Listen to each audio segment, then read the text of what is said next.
Hello there. You are on to the Man to Man Session podcast.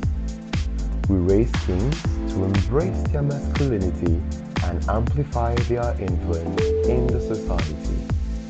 Welcome. The Man to Man Session podcast is about to begin. Hello, guys. So, with me today, we have a very amazing person, and I'm speaking about no other person than Dr. Ubong David. Thank you very much, sir, for being with us today. So, we would go right straight into it. First of all, can you tell us how you met your lovely wife and how you knew she was the right one? Hello everyone, my name is Dr. Ubong David. It's a privilege to be a part of this series. For the question, can I tell you about how I met my wife? I actually met my wife in church in Redeemed Christian Church of God, House of David. It happened like a miracle, a very interesting story, but I'll just make it short. I met my wife in an all night. My friend Chi, when I walked into the church that night, Chi was my friend. That's Chioma or Chinenye. Yeah, Chinenye. She was my friend. That was in 2012. So she was sitting beside my wife, and when I walked in, she said, what God have joined together, let no man put asunder. So she wasn't going to be putting asunder, like a joke, right? So I got in church in the spirit of fellowship. Got to know her after church. Long story short, she's my wife today. Very interesting times, building the relationship, understanding ourselves and everything. And today it's already 4 going to 5 years of marriage together, and it's been God all the way. Wow. All right, sir. So we've often heard that marriage is not a bed of roses and it comes with thorns. What do we need to do as men to face every challenges without losing our home? Speaking about men who are already married. Yeah, very interestingly, marriage is not a bed of roses. It comes with its own thorns. What you really need to do is just get into marriage prepared for anything, and most importantly, go in with God, have an open mind to hear from God. Don't go in as an accomplished thinker. Don't go in as a perfect man. Don't go in as a know-it-all kind of person. Be ready to be learned or be schooled rather in the environment of marriage. Because marriage is going to open different dimensions of experience that you will need to understudy and to grow away from, to be able to master those experiences and dimensions. So as much as I'm going to be saying this, it's as simple as when the challenges come, listen to God and understand what He's saying. I'm going to be mentioning God mostly in this series or in my interaction, because it's been God that have helped me go through the storms of marriage. They've been coming in different ways, and whenever they come in, I go down to my knees and pray, and then I also listen to the voice of God to show me and tell me what I need to do. And so many times when these challenges come, I stand in the gap. If it's coming from my thoughts, it's coming from my wife, it's affecting my wife or affecting myself, affecting my home, from my job, wherever it's coming, psychologically, financially, What I normally do is just stand in the gap, pray about it, strategize about the way forward, and have a calm, cool, and collective mind to be able to, still come out strong. If you don't do this and you lose it to the challenge that comes in, you are going to be losing your own home. And it's not a good thing for a young man or a young woman. But speaking to men today, it's not a good thing to go into marriage with the thought of leaving it to challenges and everything. So go in with God in mind and know that no challenge is insurmountable. Wow, thank you very much, sir. So I know there's family planning here, and I also know that there are unplanned situations where, of course, God just wanted to surprise us.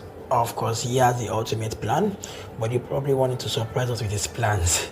So now, apart from buying baby clothes, how can first-time dads or newlywed grooms prepare for children? How can you prepare for children? My brother, it's way of it. Preparing for children is like, what do I even compare it to? I wanted to say it's like expecting a car or expecting to go to school, correct? Going to school for the first time. So, you are going to be expecting anything. If it's a male child, if it's a female child, regardless of the sex, it means you're expecting a child. Your mind have to be ready to accommodate a third person in the family. That child is going to definitely want to take away the love you have for your wife. Because you're going to be showing commitment, you're going to be showing attention, you're going to be responsible to that child. So how you prepare is to have an accommodative mindset to be able to understand that everybody in the family has a place of love, and support. And so get that ready. Also, be ready to learn how to change diapers. Be ready to learn how to stay with your child, how to speak with your child, how to play with your child, how to build a mentality of value to your child from a very tender age. What are the values you stand for? How do you want to communicate them to your child? You must have learned all these things in your mind through books, reading, speaking with people, learning from seeing, experience, and everything before you even get into the place of marriage. So it doesn't come as a surprise. So you don't feel like spending time outside rather than spending time with your baby or with your family when a child comes in.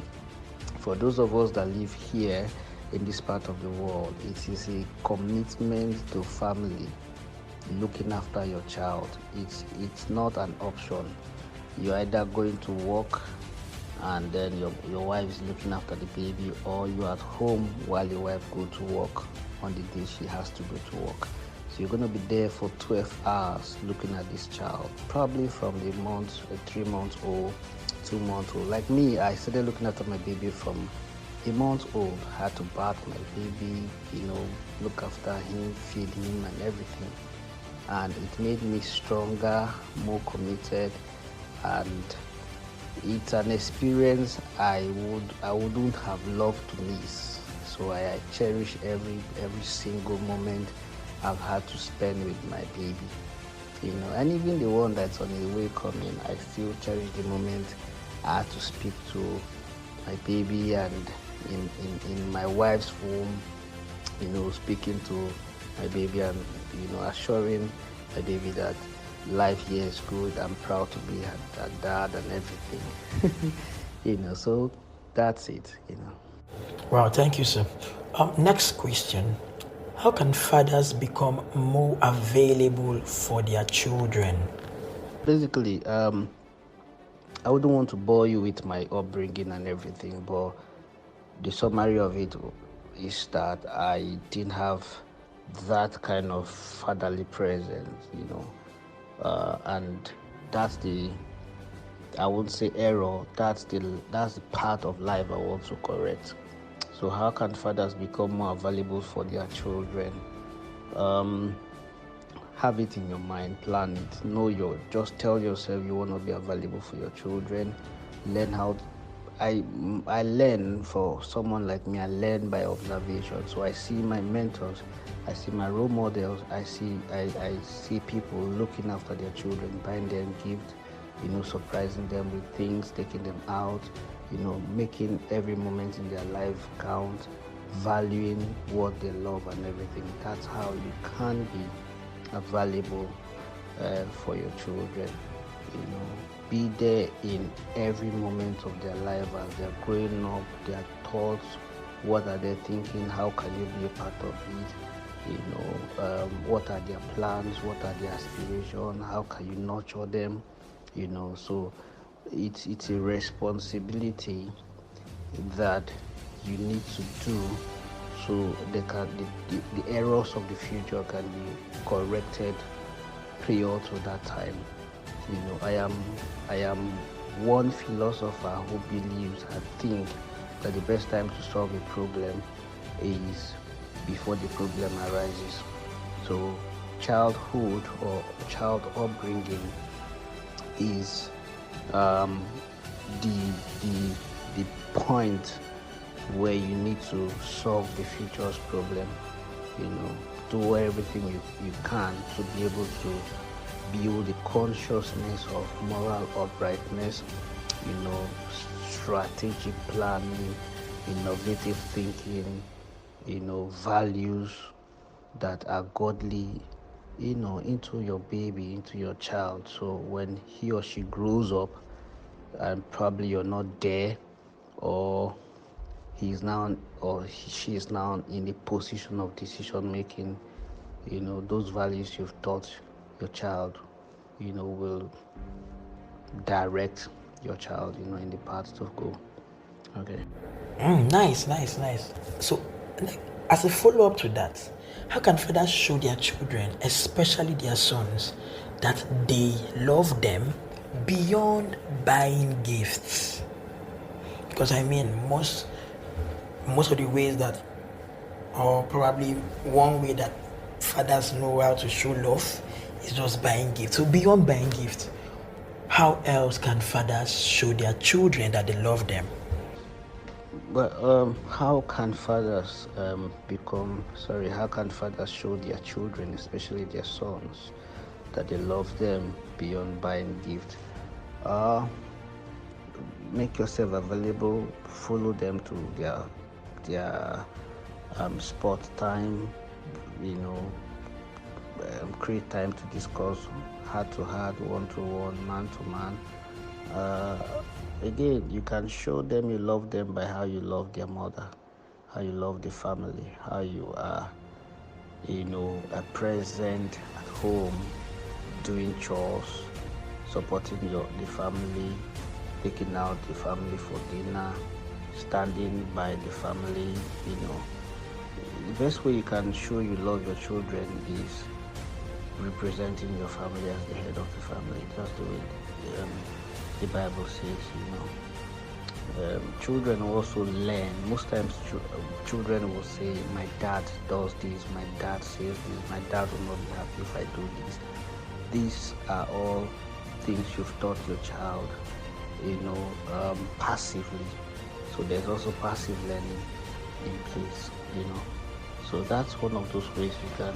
Again, it's not about buying gifts. It's about the mental interaction, the psychological interaction, the emotional intelligence that you are spreading and teaching your son.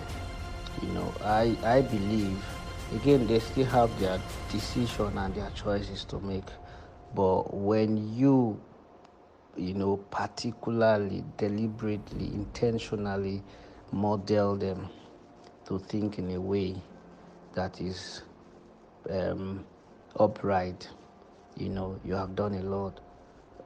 It's the best gift you can actually offer. All right, sir. So, for me, yeah, I don't even know where the notion came from that it's a woman's responsibility to raise children.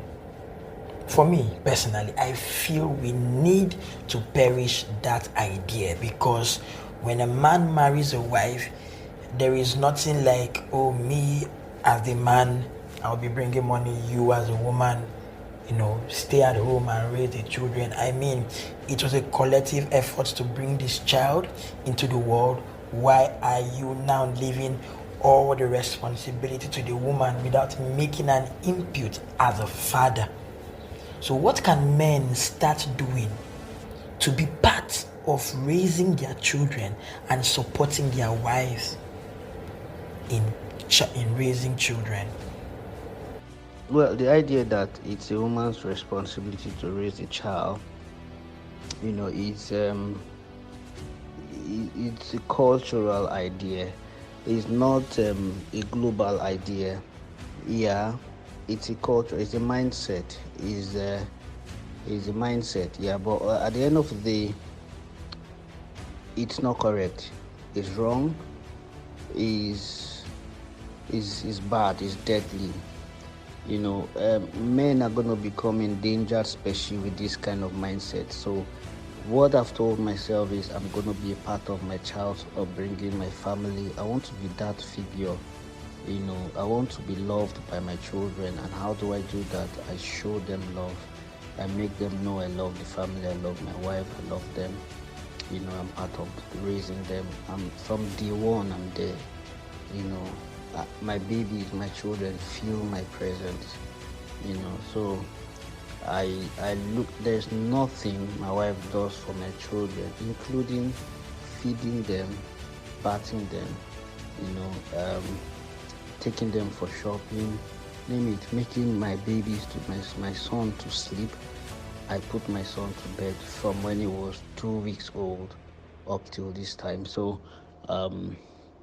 it's not that's it 2 weeks from the second day he was born. When they came to the house, I started looking after my baby. Up till this time, every single day I bath my son before going to bed every night. That's my responsibility. I feed him when I'm back from work. I have time for my child. So it's a deliberate thing. It's a practice that is become part of me. So you don't leave these responsibilities for women. Do I go to work? Of course I do. Do I do my other responsibilities? Of course I do. Should I leave these ones for my wife? No, because we're not talking about equality. We're talking about a responsibility. Equality is different from responsibility. You owe yourself and your children the responsibility of being, a member of the family, not just a father, a member of the family. The family is larger than what we think. Ideally, the essence of family is communalism, is complementarity, is relationship. And in relationship, nobody is better, than the other. Everybody has a role, and share in the responsibility of that role.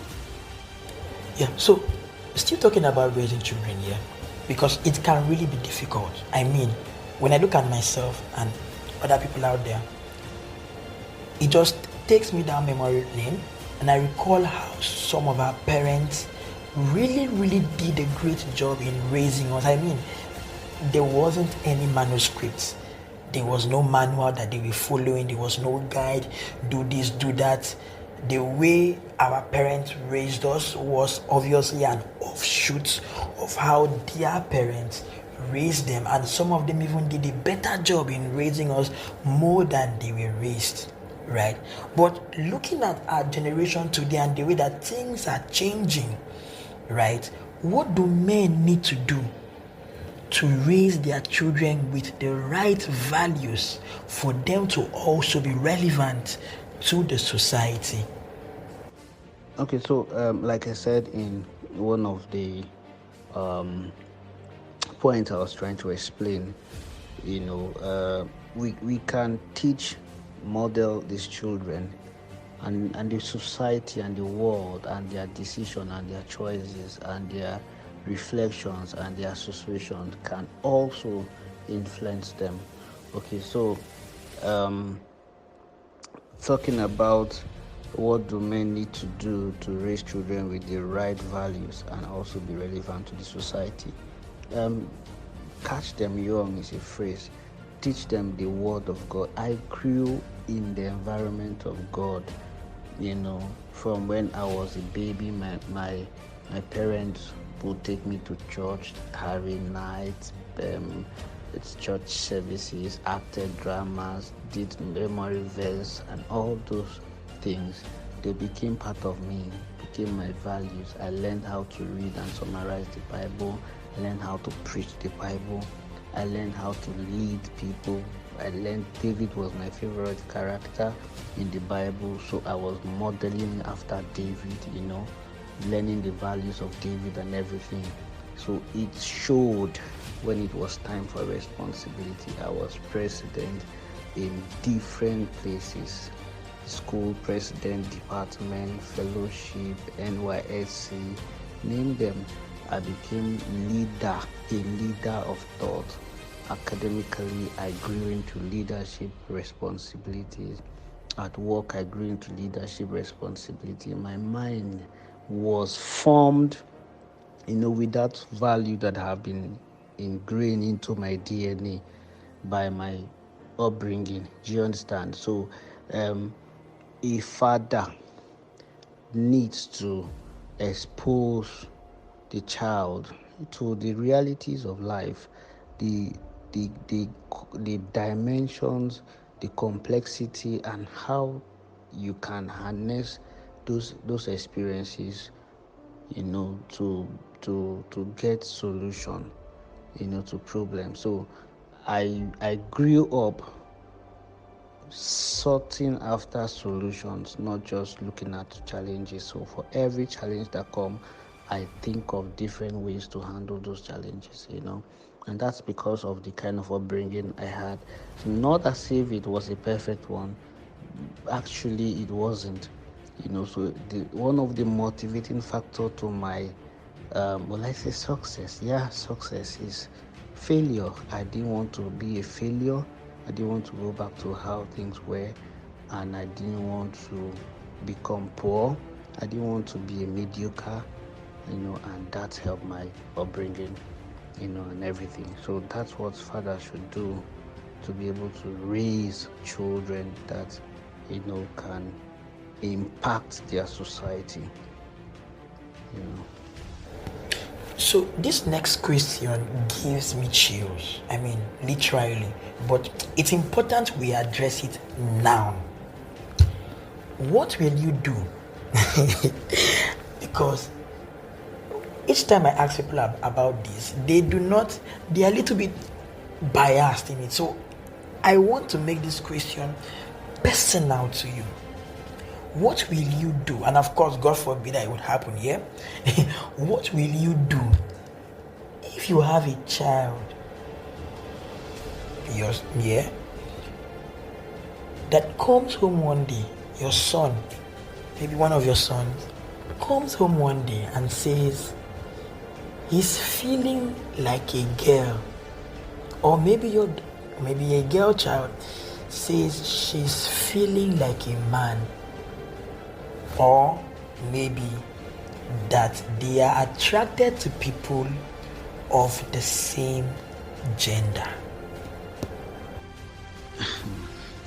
All right, so if my child, God forbid, comes back home and says he's feeling like a girl or she's feeling like a man, or maybe that they are attracted to people of their same gender, well, it won't happen in Jesus' name, because we are the center of these dark politics and dark philosophies of the world, and these uncontrolled feeling and thoughts and liberty, that negative liberty that this generation have actually got themselves into. And if God forbid, if my son should come back home and he can't even say that, or if he the thought of even saying that will make him denounce whatever he wants to say, okay? Because I would say, and let me just go straight to the answer, that I may have failed in my responsibility as a father if such happen, because we are in the environment where those things are, those cultures, those beliefs are accepted, but we build them. We stand our ground at home, and we teach the correct value. We teach the gospel, the kingdom of God. It's not in our DNA to be opposite of what our forefathers stood for. So we rebuke such. We teach them that, this is what the world says about feelings, but this is what God says about feeling. I got married to your mother, not to a man.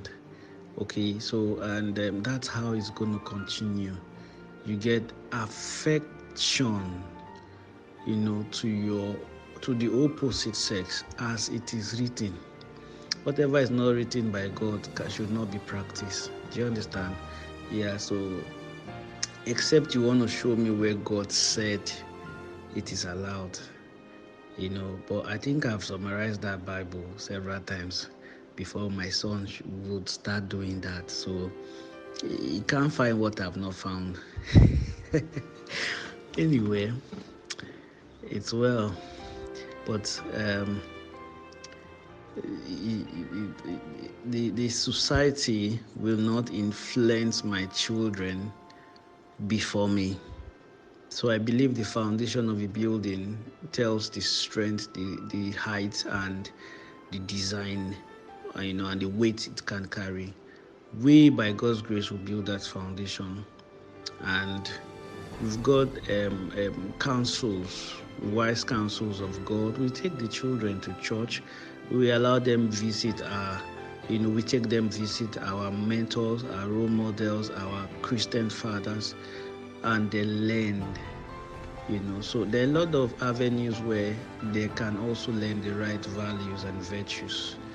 And so that fight and that contradiction will be there. Thank you very much. I like the way you rightly put it, right? I really do. Now, this is not even about being biased or being condemning or being sentimental. It's the truth. It's the truth. It's the truth. All right, so next question. We know that we will not always follow our kids everywhere as they grow. And we also don't want to be overprotective, to communicate our care to them wrongly. But most importantly, how can we guide our children against upcoming negative influences and vices? Okay, so how do we guide our children against upcoming negative influence and vices?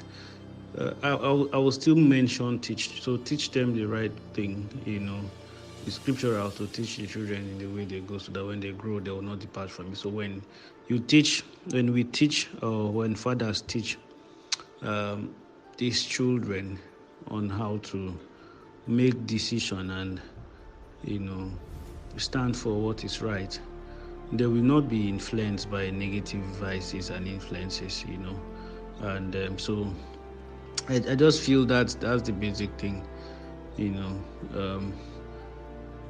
so that's it. Just teach the children the right values, So my son is 2 years.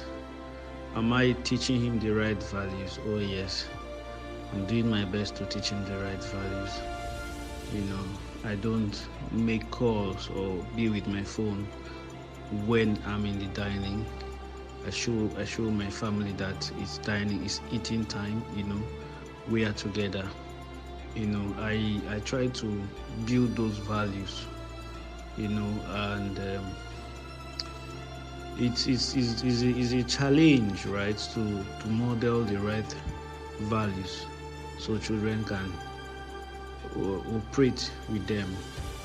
But when you deliberately do it, especially for so many reasons, including the fact that the environment is ready to teach them the other reason, the negative, part, then you'll be happy that what you've done pays in the long run. A lot of children or adults who have testimonies about how their parent, modeled the right values, and it helped them to decide not to join the other situation. So I went to university in Nigeria, and there were lots of things that could have distracted me.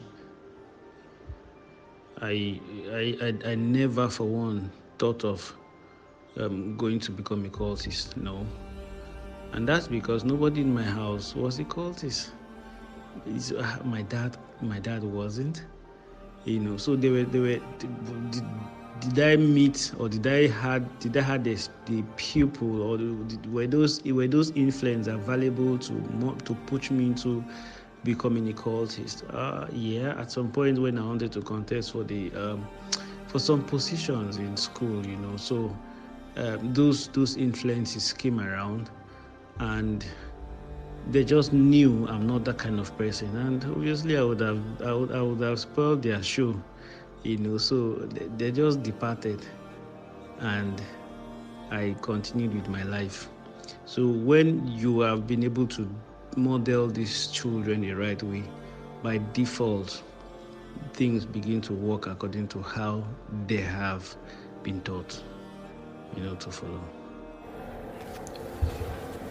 Okay, sir. Next question. What are the important factors to consider when choosing a location to settle down and raising a family? The important factor to choose a location to settle down and raise a family.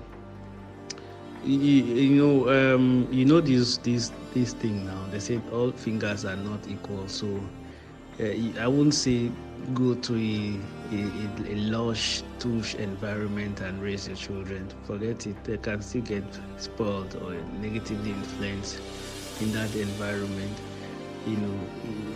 Go to estate. There are children that went to best schools, good location, and still had nothing in terms of morals to reckon with. So location is, to me, I don't think location or even school is choice of school is a factor. There are people who are poor in terms of financially poor, and the children still became great people. I went to a government school. I went to primary school at Swegbe in Nikom. And it's not like it's a poor school, but it wasn't the best in those days. I went to a government secondary school. I went to a government university, and my 3 degrees, my bachelor, master's, and PhD were gotten in the same university. Never had any experience outside the university, but today I am lecturing in Newcastle University, so that's it. It's not like I came and learned how to lecture, how to speak English, how to teach here. I learned all those rugged experience in the environment that was available for me, to learn and everything. So trust me, I don't think it's location. It's about building the right mindset in the child and transmitting those values so that the child can still be outstanding regardless of location. Again, I would not say live in the roughest environment. The more it's not about environment, trust me. I believe that it's about the person, it's about what you do to raise your children. So when you're able to build that correct mindset and pray for them, then at the long run, they will still be in a bad environment and succeed. They will still be in a good environment and succeed. They will still be in the worst school in terms of curriculum, teaching, structure, and still make their first class in the university.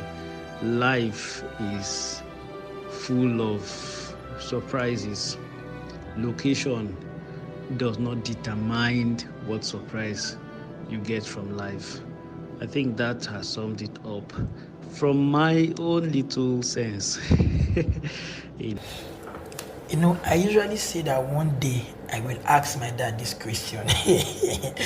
But today, let me ask you, how does it feel being a father? So, how does it feel being a father, man? You see, too. It's lovely. Like, my son looks so much like me. So I'm always happy when people say, your son looks like you. Take a look at Dunamis. He's a fresh guy. So for everybody who is thinking I wasn't handsome when I was a young boy, now poverty cost I'm sure, but look at my son now. All right, so it feels great. It also feels like I have something to offer to this person, this other human being that is under my tutelage. As if I'm going to be mentoring people or teaching people, I've got my student under me, which is my son. So I need to give him the right influence and all that. So basically, it's a nice feeling, but it also comes with a responsibility. You don't want to lie, you don't want to cheat, you don't want to be abusive, you don't want to. All those things are what the child would see and learn faster. Having a child is cool. So what you don't want that child to know or to practice, don't teach it. Wow, thank you so much, Sabi. Finally, any last words for all the men listening to us out there, both married and single? Finally, my last words for all men out there is, we are gradually becoming an endangered species. The responsibilities of raising kids have been, by the society or in default, saddled upon women, and this is not the right action to take. Let's not lose our place in raising our next generation of leaders, of fathers, of men. Let's also have an environment where our sons and daughters will place value on the fathers and probably recognize them when they are being recognized. I hope that makes sense. So you see celebrities probably mostly recognize their mothers, talk about their mothers and everything, and don't talk about their fathers. It's because most cases their mothers invest their time, sacrifice their resources to raise these children. It's also our responsibility to do the same. So it's not about thinking that, when I get old I'll save enough to take care of myself. Yeah, it's possible, but try to be in the life of your children from when they are young and then when they are old. It's not about what they give back to you, but it's about what you give to the society through your children. Let your child be a gift of your time and resources. Thank you very much for this opportunity. and I hope I've made some points and I've blessed your life. Thank you, and God bless you. Bye. Wow, thank you so much, Dr. Ubong David. Thank you for an amazing session. Thank you for doing this with us. Every single one of us at M2M session, we are grateful. We are saying thank you very much, sir. Alright, guys, we've come to the end of today's episode. See you all next week. Bye.